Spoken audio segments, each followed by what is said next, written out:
আজকেও একজন দুর্নীতিগ্রস্ত প্রাক্তন এমএলএ গ্রেপ্তার হয়েছেন, পুলিশই গ্রেপ্তার করেছে, এসটিএফ গ্রেপ্তার করেছে, হুগলি রুরাল জেলার পুলিশ গ্রেপ্তার করে নিয়ে এসছে আপনার কর্ণাটক থেকে, বেলগাঁও থেকে।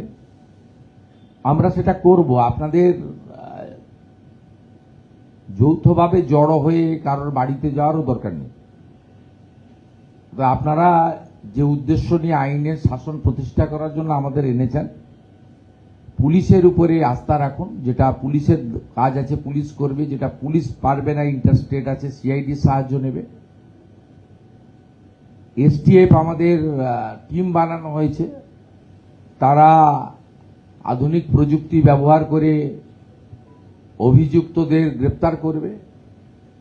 যাদের বিরুদ্ধে তথ্য প্রমাণ রয়েছে সবার ক্ষেত্রে তো আমরা বলবো না, এটা রাজনৈতিক প্রতিহিংসার প্রশ্ন নয়, সরকার এভাবে চলে না।